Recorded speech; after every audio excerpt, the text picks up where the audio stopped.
Welcome home to USA Global TV and Radio. Ours is a place where dreams take flight, voices are heard, and stories are shared.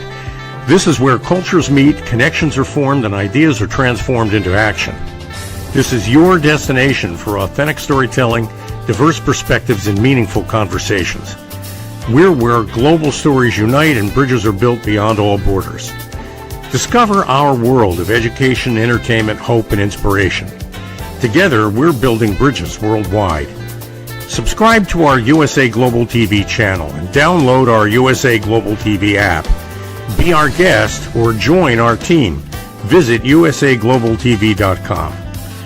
With heartfelt thanks to our executive producer, Dr. Jacqueline Kerbeck, music scored by Yifei Tang from Cloud Road Music, creative direction by Paul Garcia, and I'm Al Cini, and I'm very proud to be part of the USA Global TV and Radio family.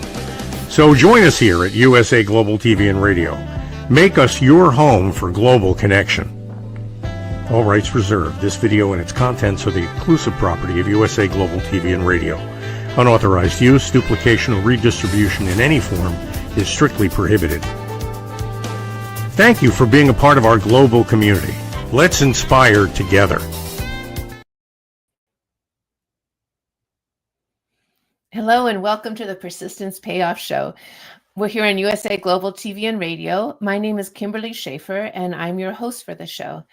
I'm on my own journey of persistence throughout my life, but also most recently in my second chapter as a first-time inventor and entrepreneur. I'm the inventor of the Ring Thing, which is a waterproof patented ring holder. And I'm learning about persistence every day as I go. And it's a wonderful journey. One of the things that I've been finding on the Persistence Payoff Show as we talk to people is that we often think of persistence as a very positive trait, and it generally is. You know, we may set a goal and we focus on reaching that goal and accomplishing our mission and accomplishing our goal.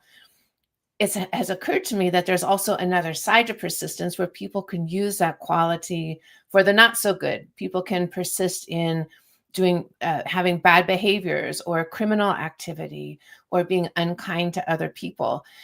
So that's another way that people can persist. And I'm very interested in talking to our guest today about his experience with both of those angles of persistence. Russell G. Little is a writer and a practicing divorce attorney. His book, Murder for Me, is a fictionalized compilation of the many people that he has met throughout his lifetime and also during his 32-year legal career. He currently lives in Houston, Texas with his beautiful wife of 32 years, Melinda, and I'm very excited to talk with him. So please welcome Russell G. Little. Hello. Thank you so much for letting me be on. I'm very excited about this. Oh, thank you. I'm just so thrilled to have you on. So thank you for joining us. And I feel like, I feel like we are going to have no problem filling up our time and perhaps beyond. I think that there's a lot to talk about in terms of your journey through life and also your career with persistence and your lessons in resilience. And I'd like to start by asking what led you to practice law in the beginning? What led you to go to law school? I came from a lower middle class, blue collar family in Amarillo, Texas, where most of the kids stayed in Amarillo. And when I graduated from high school, the kids in my neighborhood got jobs in unions and railroad. Railroad was a big thing, and plumbing. And I didn't want that because I had been exposed when I was, in elementary school. I had multiple learning disabilities and I couldn't read and I couldn't speak. And one of the things that the speech teacher, speech counselor, suggested to my parents was to have me read the paper every morning, to read. And so I wound up in the third grade with my grape juice and toast every morning, reading the opinion page of the Amarillo Globe News. And so I was exposed at that age to lawyers and journalists and what was going on politically. And it made me want to be a lawyer. So that's what I wanted to be, because that was my escape from the world I was in. Ah, wow, that is I love that. And it's also, I was thinking as you were speaking that it's also happens so often in our lives that something that seems like a not positive experience, like dealing with the learning disabilities, actually led to something very positive, which is you found that career and you found that path because of reading the paper every morning. So, there was a gift along with the challenges that you faced. And did you always want to be a divorce attorney, or did that come later? No. Uh, I started off, when you graduate from law school, they don't actually teach you to be a lawyer. They teach you how to think. They teach you what the Mm. law is, but they don't teach you how to be a lawyer. You have to learn that after you get out of law school. So I got a job with a small firm in Houston, Texas, because that's where my wife was from. And it was trying car accident cases. So I did that for about 7 years, and then I got bored with it. So then I started trying jury trials and started doing some criminal work.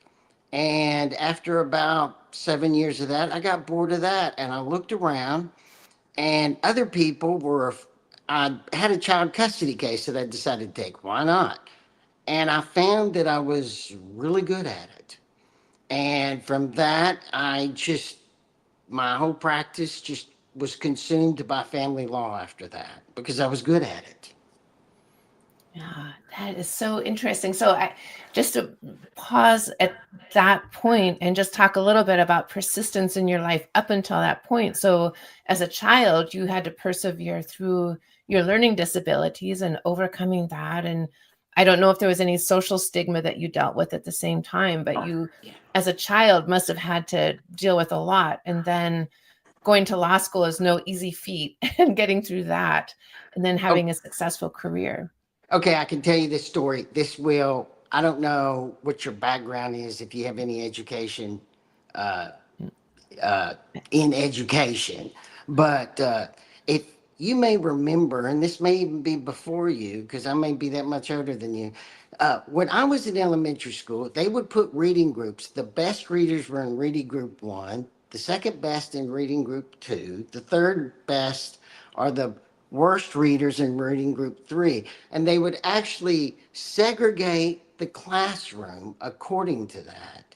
And if you would move up, when you moved up from one reading group to the other, you'd actually move from one segregated part of the class to another. It was terrible. It was terrible. I even knew it then because every year I'd always start in the third reading group because of my learning disabilities, but I would work and work and work every year. And every year I'd move from third to second reading group, from second to first reading group. And I remember one time in the fourth grade when the teacher was making a big deal out of it and I was moving my desk to the next reading group. I remember one of the kids looking at me from the reading group I was leaving like someone had stabbed him in the heart. It was terrible. I still can remember the look that kid gave me. And that was the way it was. When I graduated from high school, I graduated in 494 out of about 630 kids, and I was valedictorian at Texas Tech. I went on to University of Texas Law School. I was in the top third of the class. I came in second on the state bar. So it was a constant battle for me. Yes. Wow. That's a really very powerful visual of moving your desk from group to group. Yeah, Awful. yeah. So I, I can't believe they did that to kids back then. no, I agree. I have a master's in science and I studied epidemiology, but that was different than education. So I don't, yeah, that's a very powerful story to hear. Do you feel that experience sort of shored you up as an adult to really carve your own path, that having to go through all of that, did that give you an inner strength that helped you just find your way and have the courage to follow your dreams? It's the core of my life. I remember my junior year in high school with the junior counselor. called me in because we had filled out this form what we wanted to do, and I put down that I wanted to go to law school. And she told me that I wouldn't be able to do that and I needed to figure out something else to do, and I just ignored her. And if you looked at my grades, she was right, but that didn't have anything. My grades in high school had nothing to do with my grades in college to get into UT Law School. Wow. Oh, that's very inspiring. You're actually giving me goosebumps about, the story of you having that belief in yourself and pursuing your dream, and not giving in to whatever someone else is telling you. And how has that taken shape in terms of your law career? And even now as a divorce attorney, does that impact how you deal with your clients and how you address cases? It does. I found it interesting, your introduction about how persistence can be both good, but there's a bad side to it too. I have multiple stories about both my own life and the bad part of persistence and clients. I remember I had a client once. He loved smoking pot while riding in a car. It was his thing. And he hired me. He got arrested and he hired me to represent him. And it was his 15th arrest. And he just refused to quit doing it. He wasn't really addicted to it. He loved the sensation of riding around in the car while smoking pot. And I remember talking to him, and he was 35 at the time. He had two children. He had a job that was at risk. And I said, dude, you can't keep doing this. It's time to stop. But he had been persistent through all the arrests because that's what he loved. And so persistence can be both something that empowers you and can destroy you. Yeah. I think that's a beautiful summation of it. I think you're absolutely right. It has both of those. It's a two sides. Both of those are very true. And so, in terms of then you've written this book, Murder for Me, which is a fictionalized compilation of people who you have met. And can you talk with us about how that came to be? Like, did you start writing early on? Is that something that came later? And how did that journey start? The journey started, remember, I couldn't read until like the second grade, and I was always trying to catch up. But in the first grade, uh, one night the teacher called my mother in a panic because of a story I told her that day about my family being in a crash. And when they found out it wasn't true, the teacher said, do not be mad at him. He's either going to be a lawyer or a writer someday, so don't be mad at him. And so I was always a storyteller, right?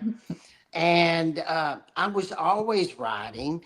Uh, my writing was, though, it was like a roller coaster. I had great highs, I had great lows. And uh, so I would have the highest grade in the class for one paper and the lowest on the next. And I remember I even had to, I always wanted books for Christmas. My family just thought I was the weirdest thing they ever thought. And they would never buy me books for Christmas. It was the weirdest thing. Uh, but it was always something. I remember when I went to 5 undergraduate universities, and I remember I was at one, and the first snowstorm of the year hit, and it wound up being a riot.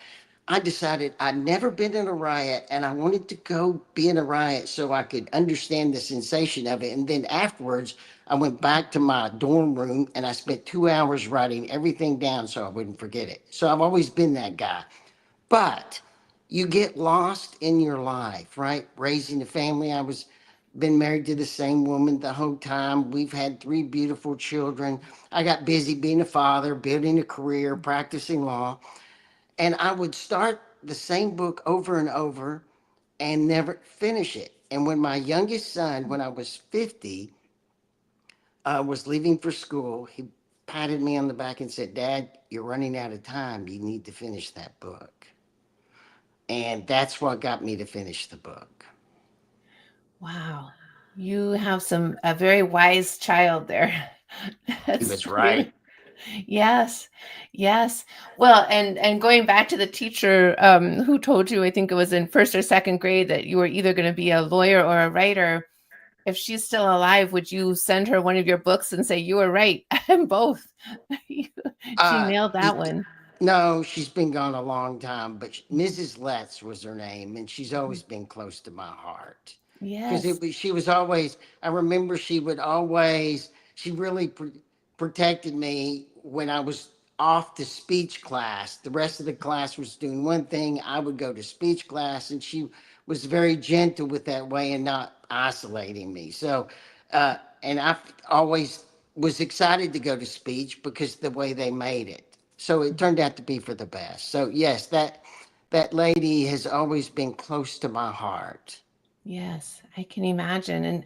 And again, I'm just reflecting how one thing leads to another. Going to speech class, I'm sure, has helped you as an attorney, like when you were doing trials and in divorce court. I'm sure that speech training comes in handy. And so, Well, that was just to get me to speak where people could understand me.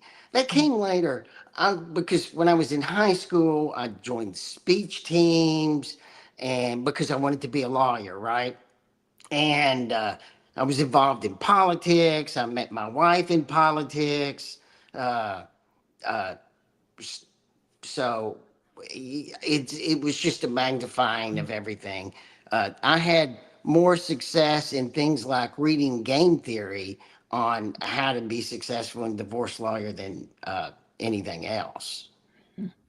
Wow, that is so interesting. And I'm curious to know, once you did start really writing the book and focusing on it, when we talk about a fictionalized compilation, how do you there must be a blurred line between depicting someone in actuality and fictionalizing them, and some parts of the fictional character must still be kind of true of that person. And so how do you go about creating fictionalized characters based on people you've met without revealing really who they are? Okay, Kimberly, you know this. As you've gone through life, you've run across a very few people that are completely different than everyone else. Yes. And you can't forget them. Yes. And they're completely individual characters. And as I ran across those people, those would be people that I would think, I need to write about this person. This person needs to be someone I write about. And so, uh, as the story formed, it was the story that formed around the important characters that I cared about. And these characters have been with me 40 years. Wow. In fact, the main villain, Marilyn, and I've already published a second book, Murder by Storm. And the main villain in these books is someone that has been with me. I've been so crazy about it. And this would be crazy, but I got to tell you this story. So when I was first writing Murder for Me, Marilyn had a different name. And one night I dreamed that Marilyn grabbed me by the throat and shook me and said, "That's not my name. My name is Marilyn." So I woke up the next morning. I was so excited. My wife's name is Melinda. Melinda, Melinda. I dreamed about Marilyn last night. She told me her name was Marilyn. My wife was like, "Who the heck is Marilyn? Who are you dreaming about, this Marilyn?" I said, the person in my book, her name is Marilyn. She came to me and grabbed me by the throat, told me her name was Marilyn. My wife said, "You're creeping me out. Don't tell me stuff like that." So that just tells you. And like when we travel around the world, and I always take my books and I take pictures, in front of, in Shanghai or wherever we are. And so the last time we went on a trip, my wife asked me, "Can we leave Maryland at home?" These Oh, I characters like have that. always been with me. Yes, very powerfully so. And So with your books, do you see them as a series? So there's Murder for Me, Murder by Storm. Do you have another one that you're working on? And Oh yeah, Murder by Trial is what I'm working on now. Mhm. I have three purposes in the book, and within each book, Kimberly, I have I create some intellectual challenge for myself that I haven't been able to do. Like in Murder by Storm, uh, I wrote from a woman's perspective, and I found that an incredible intellectual challenge to write organically from a woman's point of view.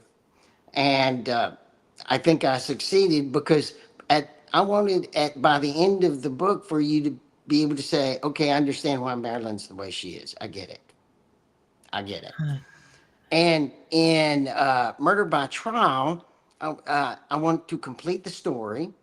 I want to tell the story that people really don't understand generally, and that is there's multiple sets of facts. You know, the public can hear the finding of a jury in a trial and be outraged. How could they do that when they know such and such? The thing is, there's the facts that the public knows. There's the facts that the judge and usually some of the lawyers know. And then the jury makes their final decision sometimes on a completely different set of facts.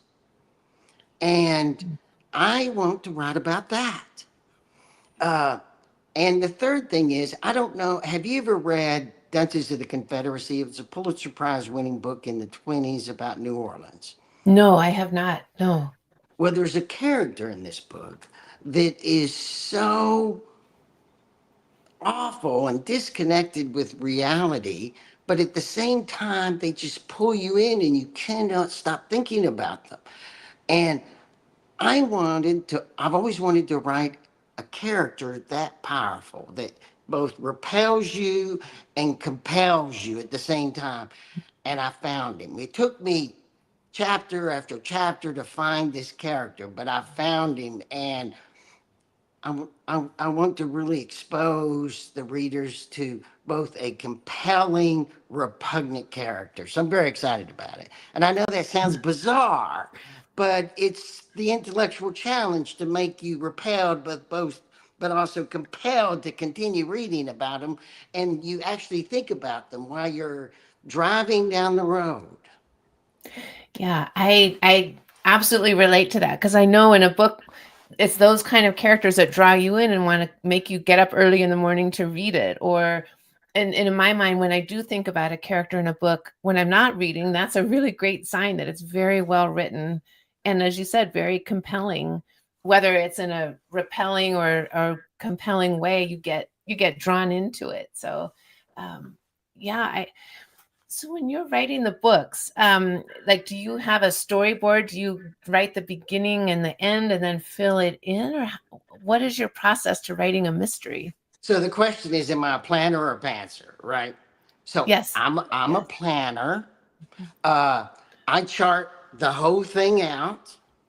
And then as I'm writing, I continually check on the chart and sometimes I have to rechart.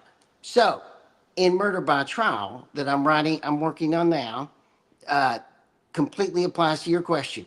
I told you this character, his name's Rob, that I finally was able to discover chapter 6. But I was so excited, but then it was a disaster because if I'm going to do with this character what I need to do, oh my gosh, the whole outline's screwed, right? Because now I go from using him as a minor character on the jury to this is one of the most important characters I really want to write about, that I really want to expose to the reader and compel the reader with. So the whole outline's blown and you redo it. So planning is not something I do once. It's something I'm constantly doing and having to redo. Yeah. Oh, that's so interesting, and I really appreciate that you're open to you're not dogmatic. You're open to what emerges during the process. and you're not stuck in what you've originally planned. And I think that's a tremendous quality. And as I hear you speak, and I'm thinking back to what you were saying about your learning disabilities as a child, you are so eloquent and so well spoken, and I'm sure well written, that it's really, I just give you great kudos for persisting through that and coming out with these incredible skills. I think that's amazing. And I'm curious to know now, like, what is your self-talk? So whether you're writing a book or you're in your legal practice and you start to feel like things are going a little off center of what you want them to be, sometimes for many of us, we can kind of go down a dark hole of our mental talk to ourselves. And what is your inner talk in those moments? And how do you get yourself to persist and continue on and come out the other side? Okay, there's two answers to that question. One, by reading great literature. I'm a big believer in that. So, uh, you know, and I'm sure this is true with you too. You have those things that you are uh, officially educated on, and then you have those things that you have educated yourself on life, like your invention, which totally blew my mind. You introduced with this. I want to hear all about this invention. Where'd this come from? When did you think? And your story of persistence on the invention. Uh, that's so much a part of who I am too. I did it with great literature, reading Proust, the great Russian writers. I read Dostoevsky every year. Uh, I read Proust about every 2 years. But the other side of that coin, the temporary, how do you get going? When I find myself in a real block, I always read Sun Also Rises. I must have read it 30 times because when you read about Hemingway writing about him sitting in the cafes in Paris and what they're doing, that just gets me rolling. And Hemingway wrote uh, or said, when you can't write, when you can't do write one word, then write a second word, then write a sentence, then you're going again. Yeah. Yeah, I think that's such great advice, and I love that book as well. I can totally see how that would help during those moments, and I think, and it's such great advice. Just do one thing, and it's so easy for us to put pressure on ourselves that it has to be big and it has to be something major, and just take one step. Yes, yes, absolutely. Now, you have two books published in the mystery genre, and you're working on a third. Do you have other genres that you'd like to write in, or do you feel like that's your niche? Okay, this is weird. Okay. I also have written three children's books. Not because I intended to, but because uh, I'm a grandfather, right? I'm a certain type of grandfather. There are many lawyer stereotypes that can apply to me, so I am who I am. But my wife made me go to Grandparents' Day when my oldest granddaughter was like 4 years old, and we were in the classroom after the performance, which I always hated performances. I hate kids' performances. I'm a great dad, but I don't do that. But so I'm in there, and my little granddaughter, her name's Vivian, comes up to me holding a stuffed elephant and says, "I love elephants, Pops." And I was like, boom, I need to write a story with my granddaughter in it about elephants. So I did. And the whole real point of I'm real into protecting the greater fauna of Africa, the elephants, the hippos. Uh, I'm worried about whether, in 50 years, 100 years, those animals will still exist. And I worry about it and I read about it and contribute to it. But so I wanted to write these books in a way that encouraged the Western children that read that to feel the same way I do about them. And so these are very sentimental little stories for children about the goodness of these animals and how wonderful they are. Well, I, from my point of view, I would say thank you so much for doing that, because I agree with you and I have those same concerns. And I had the joy of going to Tanzania twice on Rotary Club projects, and including going to the Ngorongoro crater and just having a chance to see just a little bit of those animals out in their environment. And yeah, thank you for doing whatever you can to help protect them. Um, well, I'm curious to know. So we've talked about persistence in your own life, in your journey with it. You've surely met all kinds of people especially during your career, criminal law, through divorce law. What have you learned about persistence in other people? What lessons have you come away with from that? Okay, well, I have a story that I've never told before, and I did not intend to tell you, but it applies to this question. And that is that you have to be adaptable around those you love so that they can persist to achieve their dreams too. I'm married. I'm 32 years. I've actually been married 42 years now.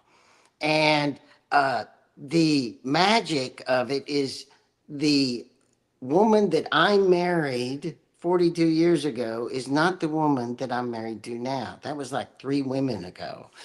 And she's gone from spending 12 years raising children to now she's a vice president of Comcast. And that is because every time uh, she like after the youngest child went to first grade, she was like, I need to have a career now. And I had to adapt to give her space to do it. And then later, we had to adapt again. But it's important if you're going to really love and cherish those around you, you have to be adaptable as they persist in their lives too. And that's I guess the most important thing I would say that I've learned it in my life about that subject. Yeah, that is incredibly powerful, and I think it applies as you were saying in your case to a successful marriage. Excuse me, but it also applies to friendships and to our work relationships, that you have to adapt and give other people the space to be who they are. Um, yeah, I've not heard it put that well before. So thank you for that. I think that's very, very powerful. And in your writings, do you have any character that's based loosely on your wife? Do you include her also in your books in any way? Okay, she's not happy about it, but in Murder by Storm, there is a character that is written from the love that I have for my wife, right? Uh, it's not, doesn't, the character doesn't, Susan doesn't look like my wife. She, she's not in the situation as my wife, but she is the person that is my wife. So No. yes, Oh, but you've asked this a couple of different ways, and I do want to make this point, and that is that uh, when I first published Murder for Me, I would get the question: is there any characters are that are a part of you? In other words, have you put yourself out there in one of these characters? And I was very resistant about that because these are like psycho murder things. Uh, but over the years, I've accepted that there is a big piece of me in every character that I write about. And uh, so when I write about a character in the light, there's a piece of me in it. When I write about a character in the dark, there's a piece of me in it. That's true with all writers. I just took a long time to accept it. So there's a part of her in Murder by Storm, but there's a part of me in every character, no matter how dark in these books, in some wow. way. It's awful. Wow. Well, but I well, like it. oh, what a great insight. And thank you for sharing that. Because none of us like to always face any dark-ish sides of ourselves. So yeah, thank you for what a powerful thing. I mean, that must also just help you in your daily life, like maybe see yourself a little bit clearer, and I hope not. yeah. I don't want some of these characters to make me see any part of me. Yes. But it must be true because I mean I've lived with these people all my life now is partly defined by these people. That's just the way it is, and that's true with all writers that are serious. Yes. Yes. Oh, well, now I'm going to read your books for sure because I'm very intrigued by the characters and I want to read them. I want to be repelled and compelled, as you talked about. And so as we near the end of our time together, I wanted to give you a chance to let people know how they can connect with you. How can they find your books? If they want to reach you directly, how can they do that? And just tell us how to reach you. Okay, thank you. My webpage is russelllittleauthor.com. You can go there, find out where my books are. You can you can watch the interviews, you can read the reviews. I received the overall Fire Book Award, which was a big deal, and I'm very excited about that. And you can read about that. If you want to connect with me, you can go to my Facebook author page that, like, I updated 10 minutes before I was on this show for the recording. I updated my Facebook Russell stories to say, hey, I'm about to be on. So that's where I post what I'm reading, articles I read, because every morning I read several international paper articles from different papers around the world to get a different perspective. So if it's something I really like, I post it there, and I post what I'm doing. And if you want to connect with me, that's the best place to do it. All right, super. All right, thank you so much. I am so grateful for your time, and this has just been an absolute pleasure to talk with you and hear about your story and hear about your writing. So I just thank you so much for the time, and I look forward to seeing what comes next. Thank you so much. All right, thank you. So, at the end of every show, I pick I have a quote about persistence that I have picked prior to the show, and it always seems to fit really well. By the time I read it at the end of the show, it turns out it fits very well with our conversation. And I think that's true of the quote today. This is from Walter Elliott, who is a writer. And he said, "Perseverance is not a long race. It is many short races, one after the other." And I think that fits really well with the points that Russell made. So what a joy to talk with him. We are here every other Tuesday at 12 o'clock Pacific time. And if you would like to reach me directly, please feel free to reach out. You can connect with me through Instagram on @ring_thing_. My website is ringthing.com. And you can reach out to me by email at kimberly@ringthing.com. I would love to hear any thoughts that you have, any suggestions, any comments about the show. And please don't hesitate to connect. I would love that. Thank you so much. Get ready to wear the brand that's changing the world of media. Introducing the official USA Global TV and Radio online store. From our TV show hosts to our incredible global guests, you asked, we delivered. Rep your appearance with pride. Whether you've been on air, hosted a show, or tuned in, we have something just for you. Visit us at usaglobaltvradioshoп.myspreadshop.com and start shopping today. Check back frequently. We're dropping fresh new designs all the time. Showcase your role in our global community. These designs celebrate your voice, your story, your presence. It's more than just merchandise. It's a movement of hope, inspiration, education, and elevated listening. Head to usaglobaltvradiosshop.myspreadshop.com. Your spotlight awaits. USA Global TV and Radio. Elevate your style. Elevate the world. USA Global TV and Radio, home of the YouTube Silver Creator Award, proudly presents Just the Thing for Your Ring. Introducing the patented Ring Thing.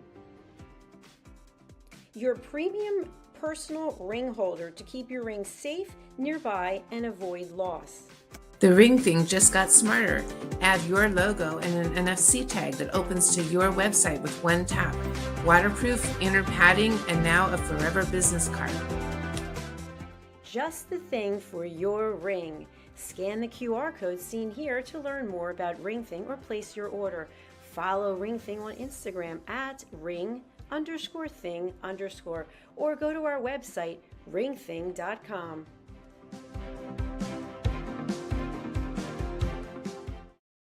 Thank you, viewers and listeners of USA Global TV and Radio, for joining us today. We're honoured to have your time and attention as part of our global community. At USA Global TV and Radio, we believe in the power of authentic conversations, meaningful connections, and creating a world of possibilities together. Want to be part of something bigger? Join our team of elevated listeners at usaglobaltv.com, a space where your voice matters and your ability to listen transforms relationships. Stay connected with us across all our platforms for thought-provoking discussions, expert insights, and empowering stories. Subscribe to our channels at youtube.com/c/USA Global TV. Follow us on social media and explore the endless opportunities we're creating for growth, learning, and inspiration. Together, we're not just broadcasting, we're building bridges and changing lives one conversation at a time. For inquiries, contact us at info@usaglobaltv.com. Music by Johnny Dyes. Produced by Executive Producer and Director Dr. Jacqueline Kerbeck. Voiceover by Mike Porter. Creative Direction by Paul Garcia. All rights reserved. Copyright 2025. Visit usaglobaltv.com to view our full terms and conditions.